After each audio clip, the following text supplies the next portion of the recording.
کوشش کریں اس کو زیادہ سے زیادہ اویل کریں، اس سے فائدہ اٹھائیں۔ جیسا کہ اناؤنس کیا گیا تھا کہ اس ماہ مقدس میں ہم انشاءاللہ 28واں پارہ ترجمہ اور تجوید کے ساتھ انشاءاللہ تعالیٰ پڑھیں گے۔ آج یکم رمضان 2 مارچ 2025 ہے اور ہم جامعہ مسجد رحمانیہ غوثیہ کے اندر حاضر ہیں۔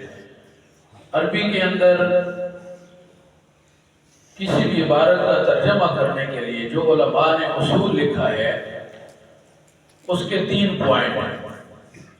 پہلا یہ ہے کہ اردو کے اندر بہت سارے الفاظ عربی کے شامل ہیں جنہیں ہم کثرت سے بولتے ہیں، تو جب بھی آپ کوئی عربی عبارت پڑھیں تو سب سے پہلے اس میں چیک کریں کہ اس میں کون سا لفظ ایسا ہے جو سیم اسی طرح اردو میں بھی بولا جاتا ہے، نمبر 1۔ نمبر 2، ایسے الفاظ جو ملتے جلتے ہیں، اردو کے کسی لفظ سے ملتے جلتے ہیں وہ۔ تیسرے نمبر پر پھر وہ خالص عربی کے الفاظ بچ جاتے ہیں، ان کا ترجمہ کرنا پھر ضروری ہوتا ہے۔ اب سوال پیدا ہوتا ہے کہ اردو کے اندر عربی کے الفاظ کیسے آ گیا، یا کیا عربی کے اندر اردو ہے، قرآن اردو میں ہے؟ نہیں، قرآن تو سارا عربی میں ہے، لیکن اردو لشکری زبان ہے۔ اردو کو کہتے ہیں لشکری زبان۔ اردو کے اندر فارسی کے الفاظ بھی ہیں، عربی کے الفاظ بھی ہیں، سنسکرت کے الفاظ بھی ہیں، عبرانی کے الفاظ بھی ہیں اور ہندی کے الفاظ بھی ہیں، یعنی بہت ساری زبانوں کا مجموعہ ہے اردو زبان۔ آج انشاءاللہ تعالی ہم سٹارٹ کرنے جا رہے ہیں۔ سب سے پہلے ہم پڑھیں گے تعوذ، جس کو ہم اعوذ باللہ کہتے ہیں، تو پڑھیے اعوذ باللہ من الشیطان الرجیم۔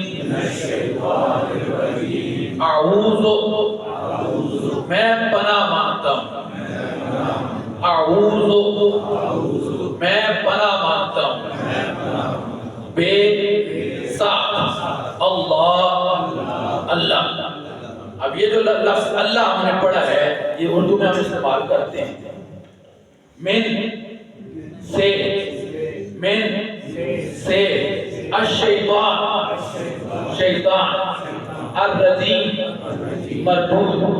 اب اس کے اندر آپ دیکھیں اعوذ کا ہم نے ترجمہ کیا، بے کا ترجمہ کیا۔ پورے قرآن میں جہاں بھی بے زیر بے آئے گا، بعض بے، اس کا معنی ہوتا ہے ساتھ، اس کا معنی ہوتا ہے ساتھ۔ تو پہلا یہ آپ نے یاد رکھنا ہے۔ دوسرا، من کا مطلب ہوتا ہے سے، من کا مطلب سے، من اللہ، اللہ کی طرف سے، من الرسول، رسولوں کی طرف سے، ٹھیک ہے۔ تو من کا معنی سے۔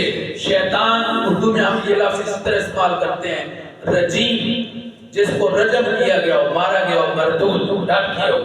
تو اعوذ باللہ کا مطلب میں پناہ مانگتا ہوں اللہ تعالیٰ کی شیطان مردود سے۔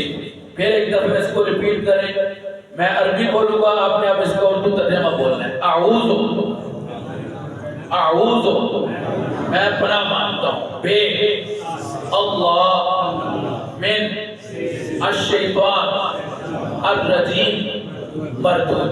پھر بولیں اس کو، اعوذ بے اللہ من الشیطان الرجیم۔ اس کے بعد آپ بسم اللہ کا پڑھتے ہیں۔ اس کو اس کا نام ہے تسمیہ، اس کو کہتے ہیں تسمیہ۔ بسم اللہ، بازر بے کا ترجمہ آپ نے پڑھا، بازر بے ساتھ، اسم نام، اردو میں لکھ جا سے اس طرح استعمال ہوتا ہے، بسم نام کے ساتھ، بے بازر بے ساتھ، اسم نام، اللہ، اللہ، الرحمن جو رحمان ہے، الرحیم۔ بسم اللہ کا ترجمہ تو آتا ہے سب کو۔ بازر بے ساتھ، اسم نام، اللہ کے نام کے ساتھ، اللہ کے نام کے ساتھ، الرحمن جو رحمان ہے، الرحیم جو رحیم ہے، رحم کرنے والا ہے۔ پھر پڑھیں، بازر بے ساتھ، اسم نام، بسم اللہ اللہ کے نام کے ساتھ، الرحمن جو رحمان ہے، الرحیم جو رحم کرنے والا ہے۔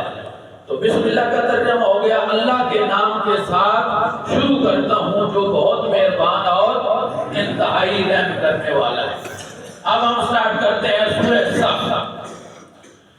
ترجمہ قرآن کے 4 سال ہو گئے ہیں اور اس میں ہم سب سے پہلے سورہ صف پڑھتے ہیں تاکہ قوم کی صف بندی ہو۔ سورہ صف 28ویں پارے میں ہے، 2 رکوع ہے اس کے اندر۔ یہ سٹارٹ ہوتی ہے سبح، سبح تسبیح کرتے ہیں، سبح تسبیح کرتے ہیں، سبح تسبیح کرتے ہیں، للہ لام سے ریلیٹ ہوتا ہے۔ للہ لام سے ریلیٹ کا مطلب کے لیے، جیسے باغ آپ نے پڑھا ساتھ، لام سے ریلیٹ جہاں بھی آئے گا پورے قرآن میں اس کا معنی ہوگا کے لیے، اللہ اللہ کے لیے۔ سبح تسبیح کرتے ہیں، للہ اللہ کے لیے، سبح تسبیح کرتے ہیں للہ اللہ کے لیے، ما جو کچھ، ما جو کچھ، ماں کے مختلف معنی ہیں، ساتھ ساتھ آپ کو سمجھاتے جائیں گے۔ مین 2 معنوں میں استعمال ہوتا ہے، ایک ماں کا معنی ہوتا ہے جو کچھ اور ایک معنی ہوتا ہے نہیں، ایک معنی ہوتا ہے نہیں۔ وہ آپ کو سمجھائیں گے جب آئے گا تو آپ کو اس کی ٹیکنیک سمجھائیں، ٹھیک ہے۔ جہاں پر اس کا معنی ہے جو کچھ، فی میں، پورے قرآن میں جہاں بھی فی آئے گا اس کا معنی ہوگا میں۔ کیا معنی ہوگا؟ میں۔ السماوات آسمانوں میں ہے، ما جو کچھ، فی میں، السماوات آسمانوں میں ہے، سبح تسبیح کرتے ہیں، لام زیر لے کے لیے، اللہ ہے اللہ کے لیے، ما جو کچھ، فی میں، السماوات آسمانوں میں ہے، وا اور پورے قرآن میں جہاں بھی آئے گا وا اس کا معنی ہوگا اور، ما ابھی آپ نے پڑھا جو کچھ، فی